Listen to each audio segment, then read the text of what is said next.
Oyaore nyakora moga juang en geno marani ruoth oyawoni piny maber kendo machiegni nonro mar oboke kawuono chieng' tich abich tarik 9 dwe mar ang'wen higa mar 2021.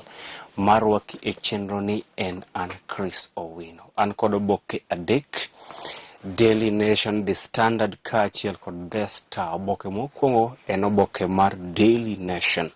Thor mar wach e nyim oboke mar Daily Nation en ni Ruto meets Raila man. Ruto meets Raila man. Jalup Ker William Samoei Arap Ruto odhiambo manyoro kata chieng' tich adek ne otimo romo kod jalup jatend duond od bura mar ODM mano Wycliffe Oparanya.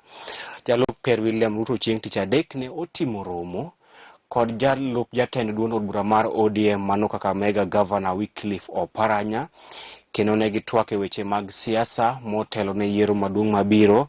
Ka ne olero wach makama, Oparanya men jalup jatend duond od bura mar ODM kata deputy party leader mar ODM ne oyango ne giromo kod Ruto chieng' tich adek, kendo wacho ni Ruto ne okwaye ka ginyalo tiyo kanyakla, to nonyiso Ruto ni mano paro manyaka bi puodh kod duond od bura mar ODM. Koro gima oganda kia en ni Oparanya ne oor kod Raila kose Oparanya ne odhi owuon kaka en owuon.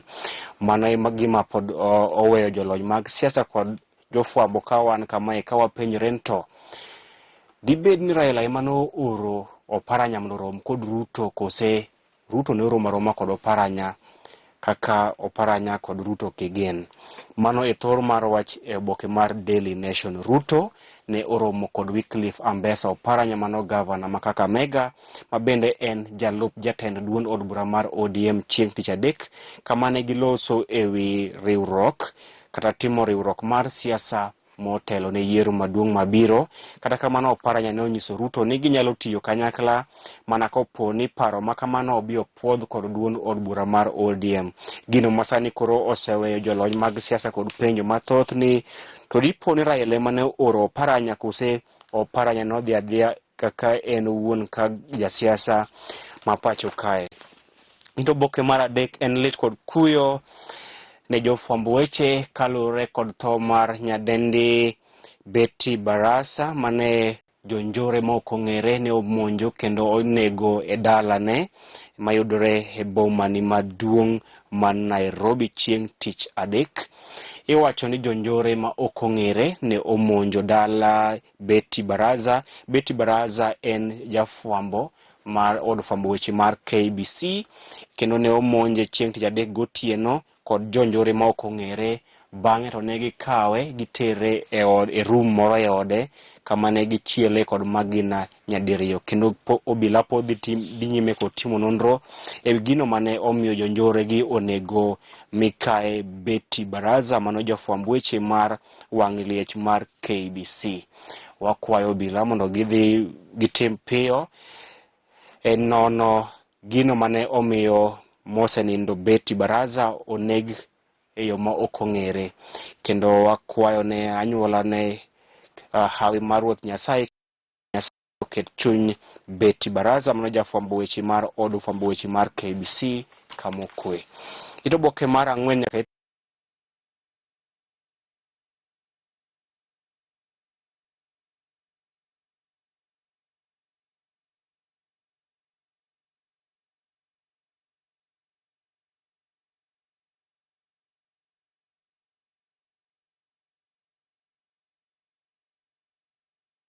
ang'wen kendo ine kod wang'i kaka piny Kenya nochako kawo hola kowuok e pinje maoko e bwo telo mar ker mosenindo Daniel Arap Moi, ker machon Mwai Kibaki, nyaka e bwo telo mar ker Uhuru Kenyatta. Ito oboke mar auchiel, jalup ker William Ruto chieng' tich adek notimo romo kod Wycliffe Oparanya mano gavana ma Kakamega kendo jalup jatend duond od bura mar ODM, kama ne gitwak e weche mag siasa to moloyo loso riwruok mar siasa motelo ne yiero maduong' mabiro. Jalup ker William Ruto ne oromo kod Wycliffe Oparanya chieng' tich adek. Ito oboke mar 9 loso ewi kambi mane okelo chanjo mar Sputnik V ma ok e piny Russia. Sani koro kwayo piny owacho mondo miye thuolo mar tero chanjo mar Sputnik V mar piny Russia no e pinje mag Indonesia kaachiel kod Lebanon nyaka Pakistan, bang' ka piny Kenya ne otamre tiyo kod chanjo mar Sputnik V e pacho kae. Oboke mar 12 lose wi chenro mar manyo jayal buche maduong' ma pacho kae kata yalo chenro mar manyo Chief Justice manyien e pacho kae. Kama odiochieng' ma kawuono oboke mar Daily Nation loso ewi okil Kamaloko kata jayal buche mano Juma Chitembwe ma en achiel kuom jogo molap dho gi ndong' ne bedo Chief Justice manyien e pacho kae. Pach jondiko kaachiel kod pach josomo, weche mag ohala kaachiel kod weche mok e pinje moko. Tok oboke mar Daily Nation, odiochieng' manyoro ker Uhuru Kenyatta ne oyawo yanga chenro mar gero factory madhi loso bunde kaachiel kod gik lweny ma pacho kae. Weche tuke en ni jakom kata ker mar duol mochung' ne tayo weche mag adhula e pacho kae, ker mar duol mochung' ne tayo weche mag adhula e pacho kae Nick Mwendwa ne oyango ni FKF dhi miyo jotugo duto mag adhula e pacho kae chanjo mar tuo mar COVID-19. FKF ne olando ni gidhi miyo chanjo jotugo mag adhula ma pacho kae maromo 700 chanjo mar COVID-19, gino makelo geno ni seche moko madhi nyiso ni lig maduong' ma pacho kae mano Bet King Premier League nyalo dhi chakore thuolo moro amora e kinde mabiro. Oboke mar ariyo kod oboke mar The Standard kawuono. Oboke mar The Standard ni kod new design, en design manyien moboke mar The Standard ochako opogore kod design ma gisebedo ka gitiyo kod. Othor mar wache nyimo oboke mar The Standard en ni they took my kidney. Nyadendi moro sani koro ywak mokalo ne lakteche ka owacho iluonge ni Ivan Kinagu, owacho ni nonro kata mar scan mokwongo nyiso ni en kod kidney ariyo, to scan mar ariyo nyiso ni kidney achiel mare onge. Koro oywak ni kidney achiel mare ne lakteche ne ondhoge kendo kawo kidney mare ka okia. Mano e thor mar wache nyimo oboke mar The Standard, kama nyadendi moro miluongo ni Ivan Kinagu wacho ni en kod luoro ni lakteche ne ogolo kidney mare ka okong'eyo. Mabiro bang' ka nonro ariyo kata scans ariyo, scan mokwongo ne nyiso ni kidney mag ariyo nitie, to scan mar ariyo to yango ni oonge kod kidney achiel. Gino mane omiyo wacho ni kopo ni oonge kod kidney to mano nyiso ni lakteche ne ogolo kidney mare ma ok ong'eyo. Oboke mar 4 loso mana ewi oboke mar The Standard masani kuro biro kod design manyien mar oboke mar The Standard. Inyalo kawo thuolo mare mondo inyiew oboke mar The Standard kendo ine ka giloso design manyien mar oboke ni, kendo en oboke ma koro sani ler mokalo kendo lombo wang'. Oboke mar 6 nyaka oboke mar 7 lose wi nyadendi Ivan Kinagu ma nonro yango ni ne ogol kidney mare ka ok ong'eyo. Oboke mar 8 ker Uhuru Kenyatta odiochieng' manyoro ne oyawo yanga chenro mar gero factory madhi loso bunde kaachiel kod gik lweny e pacho kae. Oboke mar 10 lose wi chenro mar manyo Chief Justice manyien e pacho kae, kama oboke mar The Standard odiochieng' ma kawuono lose wi jayal buche Nduma Nderi men achiel kuom jogo molap dho gi ndong' ne bedo Chief Justice ma pacho kae.